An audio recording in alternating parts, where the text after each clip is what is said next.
사도 바울이 계속해서 이제 집중하고자 하는 내용은 무엇이냐면은 당시에 이 교회에 찾아왔던 유대주의자들로 우리가 추정할 수 있는 그 거짓 교사들, 거짓 사도들이 어떻게 그들을 속였는지, 그래서 그것에 대한 반박으로 이야기를 계속 진행하는데, 오늘 본문에서 특별히 사도 바울이 중심 키워드로 잡고 있는 것이 무엇이냐면 영광입니다. 영광.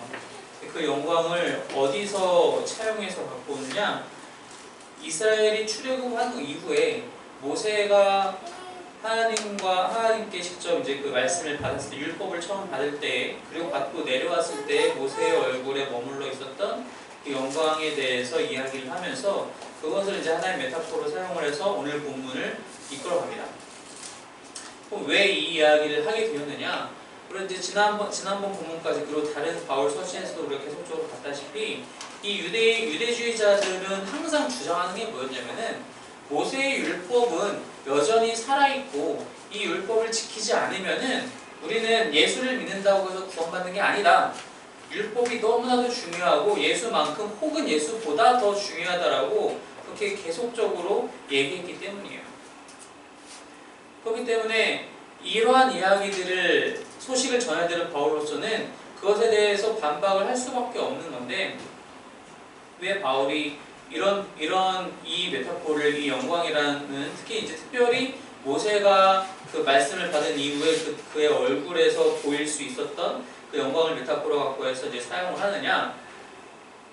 당시 고린도 교회 사람들이 이 거짓 사도들의 이야기에 홀딱 넘어갈 수밖에 없는 여러 가지 이유들이 있었겠지만, 그 중에 어떤 이유가 있었냐면은 당시의 사람들은, 그러니까 고대의 사람들은 어떤 가치의 우열을 판단할 때, 어떤 무슨 사상이나 어떤 그런 것들에 대해, 개념에 대해서 가치의 우열을 판단할 때 어떤 것이 더 우위에 있다고 판단을 했냐면은 더 오래된 것, 더 오래되고 전통 있고 유석 있고 그런 것들에 대해서 더 우위를 뒀어요.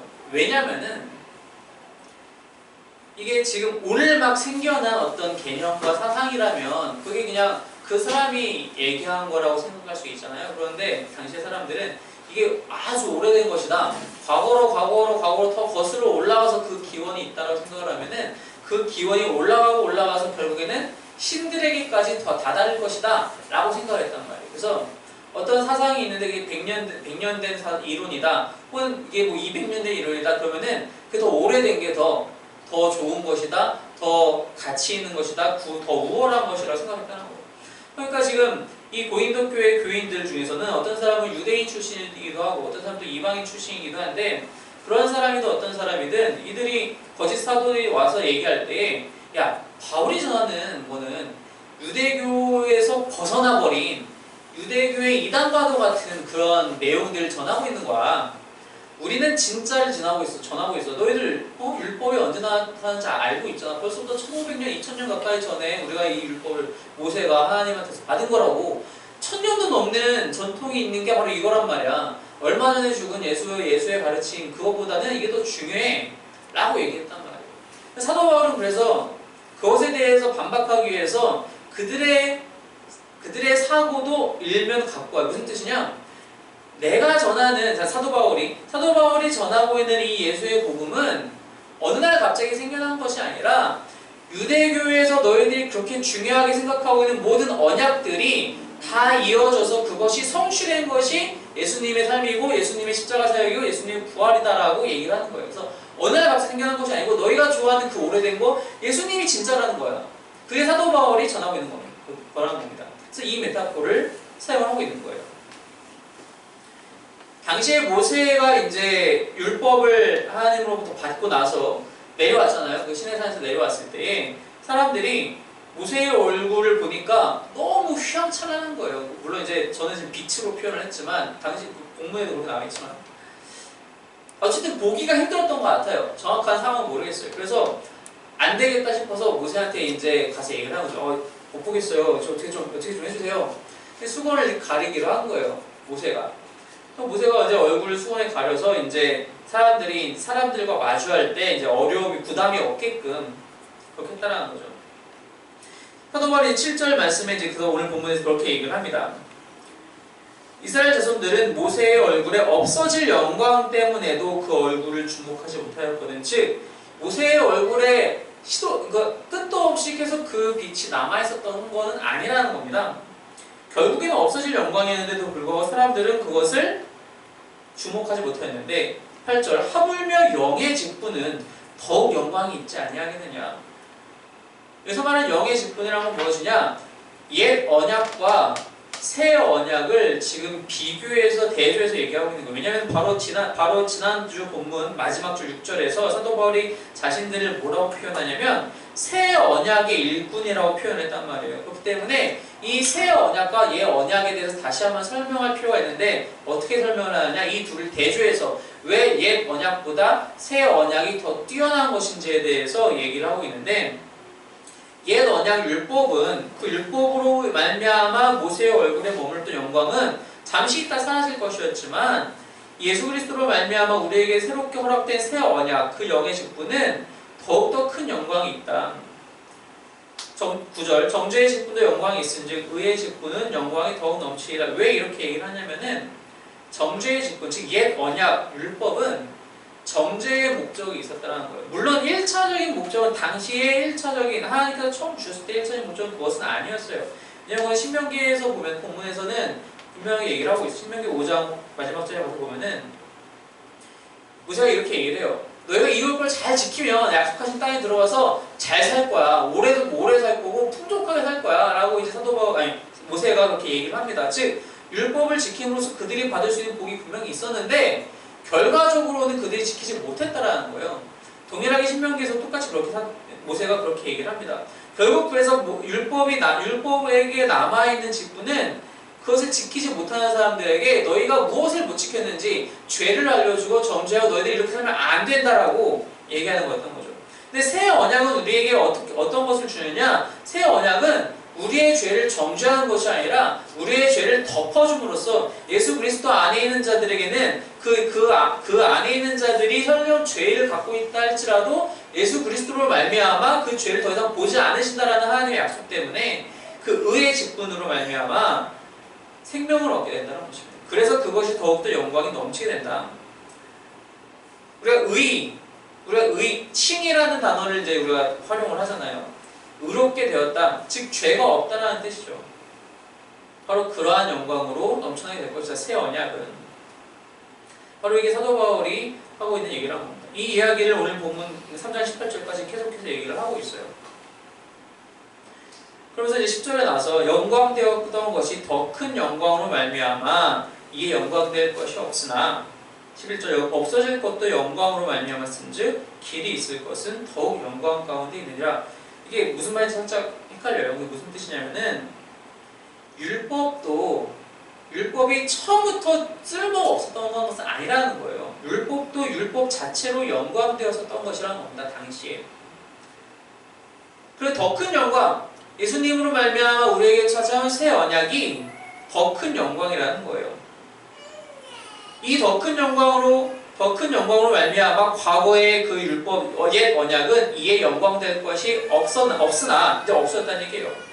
하지만 11절에 없어질 것도 영광으로 말미암았은지 그렇게 없어질 것도 영광이 있었는데 하물며 없어지지 않을 예수님의 사역 새 언약은 얼마나 더 오랫동안 저 평생토록 영원토록 영광 가운데 있을 것이다.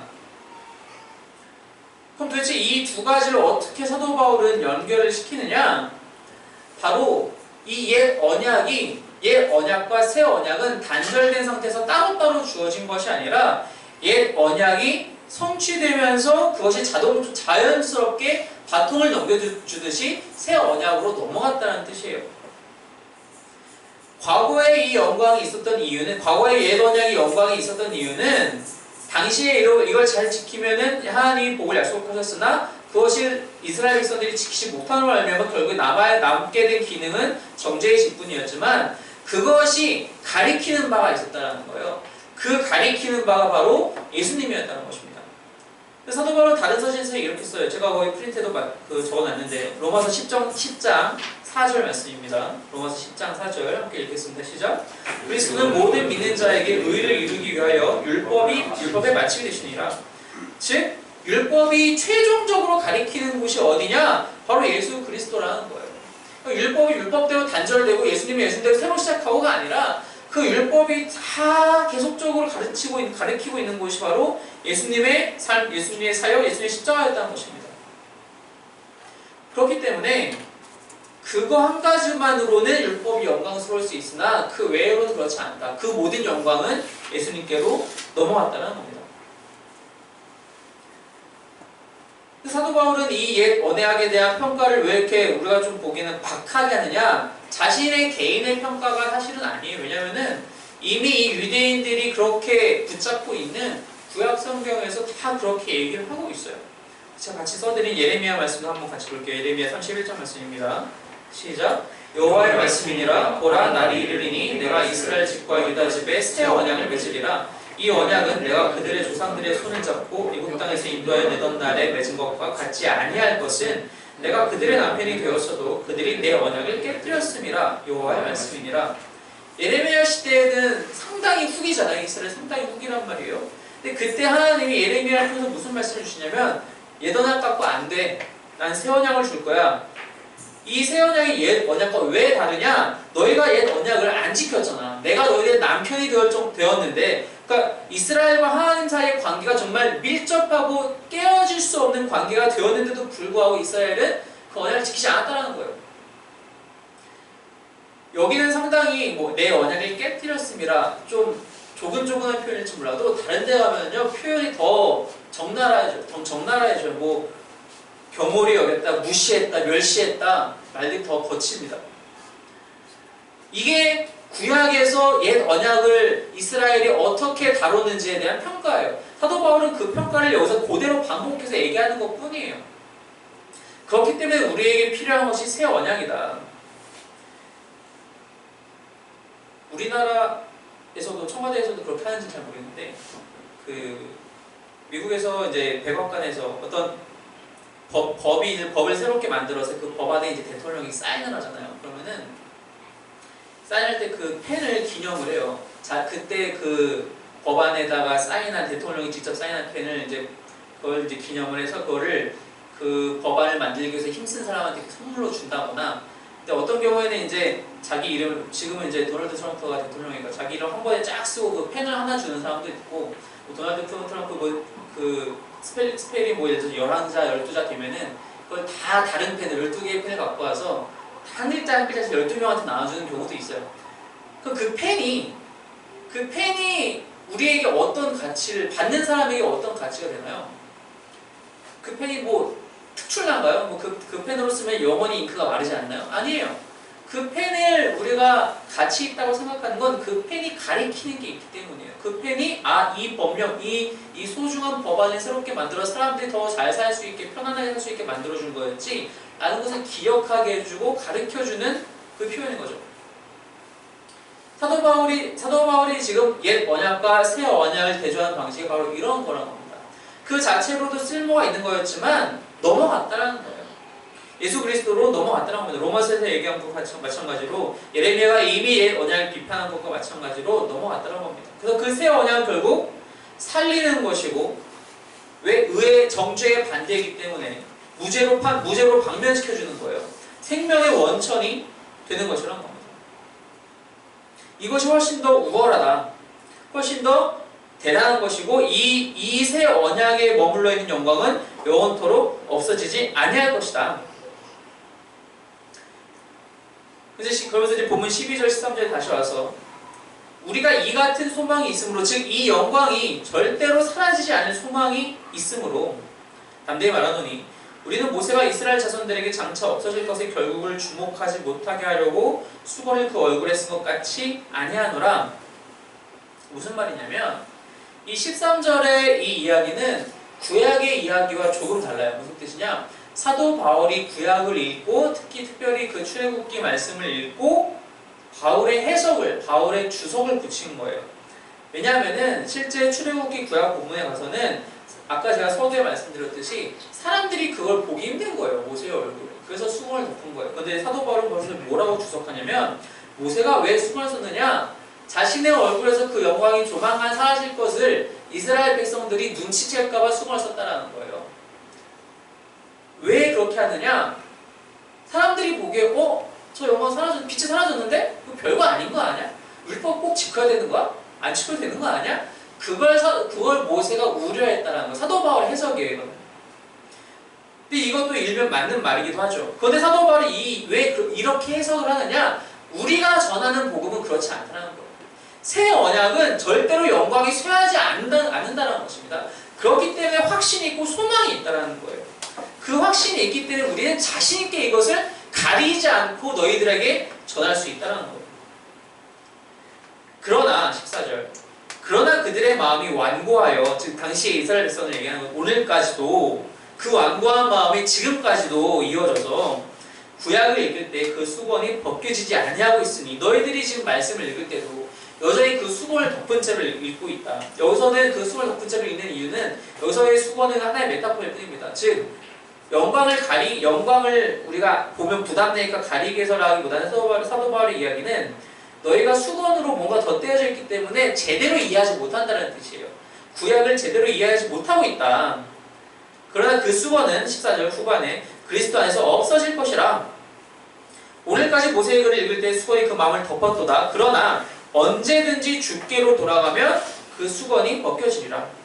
너희가 너희들 마음속에 아직도 수건을 덧입혀서 제대로 말씀을 보지도 못하고 이해하지도 못하는데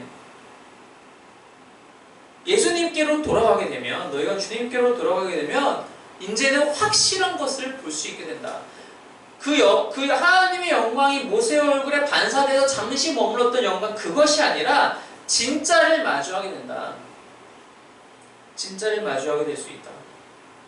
그것이 사도 바울이 하고 있는 얘기예요. 그렇기 때문에 17절 주는 영이시니 주의 영이 계신 곳에는 자유가 있느니라.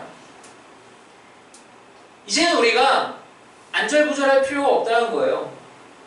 율법은 우리를 정죄하기만 하는데, 그래서 내가 이렇게 해서 구원받을 수 있겠어? 내가 이렇게 해서 정말 하나님의 자녀가 될 수 있겠어? 나를 정죄하고 의심하게 하는데 나의 삶을, 주님은 그렇지 않다는 거예요. 새 언약은 그렇지 않다는 거예요. 새 언약은 내가 죄인임에도 불구하고, 내가 율법을 지키지 못했음에도 불구하고 예수님께서 그 죄를 사하시기 위해서 십자가에서 돌아가셨고 그분을 믿음으로 말미암아 그 보혈의 능력을, 은혜를 우리가 덧입힘 받아서 우리는 더 이상 정죄받는 것이 아니라 우리는 의인으로 칭함을 받아서 새 생명을 얻게 된다는 겁니다. 그래서 우리는 그 모든 의심으로부터 불안으로부터 자유할 수 있게 된다는 거예요. 주의 영이 계신 곳에는 자유가 있느니라.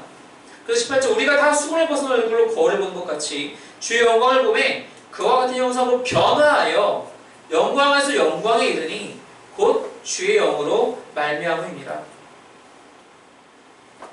이게 우리에게 또 다른 소망을 가져다 준다는 겁니다. 우리가 이제 의심하고 율법 때문에 의심하게 되고 스스로를 죄책감 때문에 낭망하고 좌절하고 할 때에 우리가 새 언약으로 말미암아 그런 것들 다 모두 벗어버릴 수 있었다면 그것도 우리에게 아주 큰 소망이지만 그 소망이 또 한 번 발전하여 우리로 하여금 그와 같은 형상으로 변화하여 영광에서 영광에 이르니 그것이 다 주의 영으로 말미암는 것이다. 이것이 하나님 나라의 백성들이 마음에 품을 수 있는 소망이고 곧 복이라는 것입니다. 단순히 우리가 구원받는 것을 넘어서서 이제 우리는 그와 같은 형상으로 변화할 수 있는, 그래서 영광에서 영광으로 이룰 수 있는 소망이 우리 안에 있다는 것입니다. 여기서 말하는 소망과 동의어는 곧 확신이에요. 그럴 수 있다는 것, 분명히 그게 가능하다는 거예요. 어떻게 그게 가능할까? 그와 같은 형상으로 변화한다는 건 무엇이냐? 우리도 뭐 얼굴에 빛이 나네, 물광 피부가 되어야 하느냐? 아니라 우리가 변화한다는 것은 우리가 이것을 이 뜻을 파악하려면 어떤 단서가 필요한데 바로 이것은 주의 영으로 말미암음이라 라는 바울의 표현이에요. 주의 영. 사도 바울의 다른 서신에서는 이것을 이렇게 표현하죠. 갈라디아서 맞죠? 제가 갑자기 생각했는데 사랑과 희락과 화평과 오래 참음과 자비와 양선과 충성과 온유 절제, 이 성령의 9가지 열매에 대해서 사도 바울이 얘기를 합니다. 이것이 바로 성령의 열매라는 거예요. 그와 같은 형상으로 변화한다는 것은 얼굴에서 빛이 나는 것이 아니라 우리의 삶 속에서 이런 9가지 열매가 드러난다는 거예요. 맺어진다는 거예요. 이게 우리가 그와 같은 형상으로, 즉 주님과 같은 형상으로 변화하는 목적지라는 것입니다. 그게 우리의 목표가 된다는 거예요. 근데 그 변화가 어떻게 일어난다고요? 나의 노력으로 일어나는 것이 아니라 주의 영으로 말미암는다는 거예요. 내 힘으로 할 수 있는 것이 아니라 성령님의 능력으로, 그러니까 성령의 열매죠. 이게 내 힘으로 될 수 있으면 나의 열매예요. 성령의 열매라, 그래서 성령의 열매라는 것입니다. 그래서 그렇기 때문에 이 변화의 과정은 영적인 것이에요. 나의 힘으로 할 수 있는 것이 아니라 성령 하나님으로 말미암아 이 변화의 과정을 우리가 통과할 수 있기 때문에 이건 영적인 것이죠. 그러나 신비한 것은 아니라는 겁니다. 그러니까 신비해서 내가 전혀 알 수 없는 것이 아니라 철저히 이것은 교육과 훈련으로 이루어질 수 있다는 겁니다. 내 안에 성령님의 능력으로 이것이 가능해지지만 결국 이거는 우리가 훈련받을 때 이런 일들이 일어난다는 거예요. 나에게 사랑을 베풀 수 있는, 내가 충성할 수 있는, 내가 절제할 수 있는 상황을 맞닥뜨렸다 하더라도 내가 그것을 거부해버리면 성령님이 우리를 도와주실 모든 만반의 준비를 다 하셨음에도 불구하고 내가 그것을 거부하고 그런 훈련받기를 거부하고 그 상황에서 도피하기를 원한다면 이루어질 수 없다는 거예요. 근데 우리는 종종 그래요. 우리가 종종 선을 베풀 수 있고 남과 화평할 수 있으며 내가 좀 더 참을 수 있는 상황에서도 우리는 그렇지 않기를 선택을 해요. 그 훈련이 힘든 거예요. 바울은 13절에 모세의 수건을 그렇게 해석했는데 저는 이스라엘 백성들의 그 사건을 이렇게 해석하고 싶어요. 눈이 부셔서 보기가 힘들었다? 보기 싫은 거예요. 하나님의 영광이 보기 싫은 거예요. 왜? 보면 찔리니까. 내가 그렇게 못 사는 게 다 드러나니까 싫은 거예요. 왜 싫어? 나는 그렇게 살기 싫으니까요. 그러니까 제발 얼굴에 좀 뭐 좀 가려서 우리 좀 그거 좀 안 봤으면 좋겠다. 여러 가지 핑계를 대지만 그냥 싫은 겁니다. 이스라엘 백성. 그게 저의 해석이에요. 우리도 마찬가지라는 거예요. 우리는 싫은 거예요. 내가 손해보기 싫어요. 내가 참기 싫어요. 내가 좀 더 얻었으면 좋겠어요. 내가 왜 충성해야 돼? 남이 나한테 충성해야지. 내가 왜 온유해야 돼? 난 화낼 수 있어. 나도 성질이 있다고. 내가 왜 자비해야 되지? 나는 오히려 내가 누군가 나를 도와줘야지. 왜 내가 남을 도와줘야 돼? 내가 좀 더 편하고 싶잖아요. 근데 그럴 수 없다라는 거예요. 하나님의 자녀의 백성, 하나님의 나라 백성들은, 하나님의 자녀들은 성령 하나님으로 말미암아 이런 상황을 찾아왔을 때 그 훈련에 광함이 동참해서 그렇게 해서 열매를 맺어가야 되라고. 내가 가만히 있는데 성령의 열매는 자동적으로 맺어지지 않아요. 우리가 성령님께 내어 맡기고 내가 힘들더라도 내가 그게 부대낀다 해도 성령님이 나를 인도하신 대로 그 훈련에 참여했을 때에 이 열매가 맺어진다는 것입니다. 그랬을 때 우리는 그와 같은 형상으로 변화하여 영광에서 영광에 이르를 수 있게 된다는 것입니다. 그 참된 소망을 이뤄나갈 수 있게 된다는 거예요. 이게 사도 바울이 고린도 교회에 전하는 이야기라는 겁니다. 너희가 잘못 생각하고 있다. 이것은 어느 날 갑자기 생겨난 것이 아니고 오래전부터 창세 때부터 이어져 내려오는 하나님의 언약, 아브라함에게도 주셨고 모세에게도 주셨고 다윗에게도 주셨던 그 모든 언약들이 다 예수 그리스도를 가리키고 있고 그 언약의 성취와 마침이 예수님이시며 우리는 그분을 통하여서만이 참된 생명을 얻게 되고 그 이후에도 더 비로소 구원만 얻는 것이 아니라 그분의 영을 통하여서 영광에서 영광으로 그분과 같은 형상으로 변화하여 참된 하나님의 백성이 될 수 있다. 율법을 중요하게 생각한다는 것으로 끝나는 것이 아니라 너희가 정말로 그렇게 생각한다면 예수님을 바라보고 예수님의 영으로 말미암아 모든 것을 내어 맡겨서 그분이 하자는 대로 그분의 훈련에 온전히 동참하여서 살아가야 한다. 2000년 전에도 우리에게도 동일하게 허락되는 말씀이라는 것입니다. 이 훈련에 우리가 날마다 동참하길 원합니다. 어느 때 갑자기 이 훈련의 시기가 찾아올지 몰라요. 바로 우리가 교회 문을 나서는 순간 내일 아침 출근해서 가게 문을 열었을 때 사람을 만날 때 가족을 만날 때 잠에서 일어났을 때 언제 일어날지 모르겠어요. 하지만 그때가 찾아올 때 우리는 내가 나의 편한 안락함을 쫓아가는 것이 아니라 내가 이것을 통하여서 훈련에 동참할 수 있는 얼마나 감사한 일인가. 내가 조금 피곤할지 몰라도, 내가 조금 손해볼지 몰라도 이로 말미암아 영광에서 영광으로 이룰 수 있다면 그 얼마나 우리에게 큰 감사와 놀라운 소망이 넘치는 일인가. 감사하는 마음으로 이 훈련에 함께 동참하시는 저와 여러분이 되시기를 주님의 이름으로 축원합니다. 기도하겠습니다.